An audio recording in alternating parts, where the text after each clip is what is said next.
Epstein কেলেঙ্কারি, নরওয়ের সাবেক প্রধানমন্ত্রীর বিরুদ্ধে গুরুতর অভিযোগ। দৃষ্টিশক্তির ৮৫% নষ্ট হয়ে গেছে ইমরান খানের। আফ্রিকার দেশগুলোর অবশ্যই ২০২৬ বিশ্বকাপ বর্জন করা উচিত। ইমরানের ডান চোখের দৃষ্টিশক্তি অবশিষ্ট আছে মাত্র ১৫%। আন্তর্জাতিক অঙ্গনে নতুন করে আলোচনায় এসেছে কুখ্যাত মার্কিন যৌন অপরাধী জেফ্রি অ্যাপস্টাইন কেলেঙ্কারি। তার সঙ্গে সম্পৃক্ততার অভিযোগে নরওয়ের সাবেক প্রধানমন্ত্রী থরবজন জাগল্যান্ডের বিরুদ্ধে গুরুতর দুর্নীতির তদন্ত শুরু করেছে দেশটির অপরাধ তদন্ত সংস্থা একোক্রিম। কাউন্সিল অব ইউরোপের সাবেক মহাসচিব হিসেবে পাওয়া কূটনৈতিক দায়মুক্তি প্রত্যাহারের পরই এই আইনি পদক্ষেপ নেওয়া হয়। মার্কিন বিচার বিভাগের প্রকাশিত অ্যাপস্টাইন ফাইলসের তথ্য অনুযায়ী শিশু যৌন অপরাধে দণ্ডিত হওয়ার পরও অ্যাপস্টাইনের প্যারিস, নিউ ইয়র্ক ও পাম বিচের বাড়িতে ব্যক্তিগত সফরের পরিকল্পনা করেছিলেন জাগল্যান্ড। অভিযোগ রয়েছে সব ভ্রমণের ব্যয় বহন করতেন অ্যাপস্টাইন নিজেই। এছাড়া ২০১৪ সালে অ্যাপস্টাইনের ব্যক্তিগত ক্যারিবীয় দ্বীপে পরিবারসহ যাওয়ার পরিকল্পনাও ছিল, যদিও তা পরে বাতিল হয়। একটি ব্যাংকঋণ পাওয়ার ক্ষেত্রেও অ্যাপস্টাইনের সহায়তা চাওয়ার অভিযোগ উঠেছে। সেই সুবিধা তিনি পেয়েছিলেন কি না তা এখনও নিশ্চিত নয়। ইতোমধ্যে অসলোসহ কয়েকটি স্থানে জাগল্যান্ডের সম্পত্তিতে তল্লাশি চালানো হয়েছে। তার আইনজীবী জানিয়েছেন তিনি কোনো অপরাধ স্বীকার করেননি এবং তদন্তে পূর্ণ সহযোগিতা করছেন। এদিকে এই কেলেঙ্কারিতে নরওয়ের আরও কয়েকজন প্রভাবশালী ব্যক্তির নাম সামনে এসেছে। যুবরাজ্ঞী মেট মারিট অ্যাপস্টাইনের সঙ্গে যোগাযোগ থাকার ঘটনায় জনগণের কাছে ক্ষমা চেয়েছেন। কূটনীতিক দম্পতি মোনা জুল ও তেরজে রড লারসেনের বিরুদ্ধে তদন্ত চলছে, আর সাবেক পররাষ্ট্রমন্ত্রী ও বর্তমান WEF প্রধান বোর্জ ব্রেন্ডের সঙ্গে যোগাযোগ নিয়েও স্বাধীন অনুসন্ধান শুরু হয়েছে। পাকিস্তানের সাবেক প্রধানমন্ত্রী ইমরান খানের শারীরিক অবস্থা নিয়ে উদ্বেগ বাড়ছে। আদিয়ালা কারাগারে বন্দী এই নেতার দৃষ্টিশক্তির প্রায় ৮৫% নষ্ট হয়ে গেছে বলে সুপ্রিম কোর্টে জমা দেওয়া এক মেডিকেল প্রতিবেদনে জানানো হয়েছে।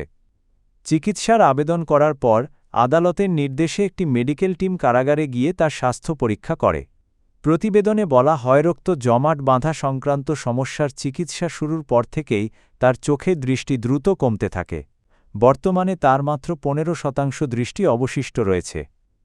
৭৩ বছর বয়সী ইমরান খান আগে শারীরিক অসুস্থতা নিয়ে অভিযোগ না করলেও চোখের সমস্যা শুরু হওয়ার পর একাধিকবার বিষয়টি জানিয়েছেন। তবে অভিযোগ রয়েছে বিষয়টি যথাযথ গুরুত্ব পায়নি। গত অক্টোবর থেকে সমস্যা শুরু হয়েছে এবং তার চোখ দিয়ে অনবরত পানি পড়ছে বলেও প্রতিবেদনে উল্লেখ করা হয়েছে। কারা কর্তৃপক্ষ জানিয়েছে তাকে আইনজীবী ও পরিবারের সঙ্গে সাক্ষাতের সুযোগ দেওয়া হয়েছে। তবে ইমরান খানের দাবি, বাস্তবে তিনি নিয়মিত সাক্ষাৎ পাচ্ছেন না। উল্লেখ্য, ক্রিকেট থেকে রাজনীতিতে আসা ইমরান খান ২০১৮ সালে প্রধানমন্ত্রী হন। সেনাবাহিনীর সঙ্গে মতবিরোধের পর ২০২২ সালে অনাস্থা ভোটে ক্ষমতাচ্যুত হন এবং পরবর্তীতে বিভিন্ন মামলায় দণ্ডিত হয়ে ২০২৩ সাল থেকে কারাগারে আছেন। আসন্ন ২০২৬ সালের ফিফা বিশ্বকাপ বয়কটের আহ্বান উঠেছে আফ্রিকার দেশগুলোর প্রতি। এই বিশ্বকাপ যুক্তরাষ্ট্র, কানাডা ও মেক্সিকোতে অনুষ্ঠিত হওয়ার কথা।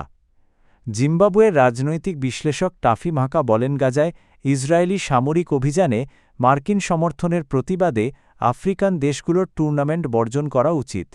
তার মতে, যখন ব্যাপক প্রাণহানি ঘটছে তখন ফুটবলের মতো বৈশ্বিক উৎসব আয়োজন প্রশ্নের মুখে পড়ে।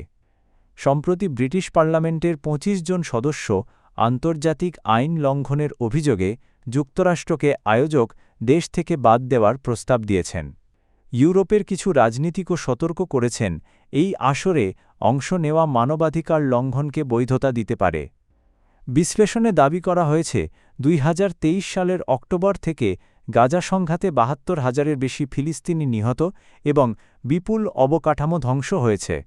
এ পরিস্থিতিতে আফ্রিকার ১৯৭৬ সালের অলিম্পিক বর্জনের উদাহরণ টেনে মাকা বলেন, ঐক্যবদ্ধ বয়কট বিশ্ববাসীর কাছে শক্ত বার্তা দিতে পারে।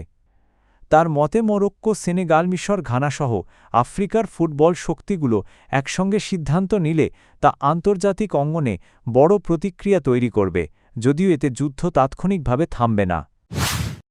পাকিস্তানের সাবেক প্রধানমন্ত্রী ইমরান খানের ডান চোখের দৃষ্টিশক্তি মাত্র 15% নেমে এসেছে বলে আদালতে প্রতিবেদন দিয়েছে তার দল পিটিআই। এ পরিপ্রেক্ষিতে পাকিস্তানের সুপ্রিম কোর্ট তার চোখ পরীক্ষা করতে একটি মেডিকেল টিম গঠনের নির্দেশ দিয়েছে।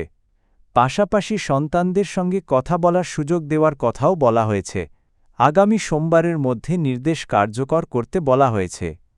প্রধান বিচারপতি ইয়াহিয়া আফ্রিদি বলেন, ইমরানের স্বাস্থ্য সবচেয়ে গুরুত্বপূর্ণ এবং প্রয়োজন হলে আদালত হস্তক্ষেপ করবে।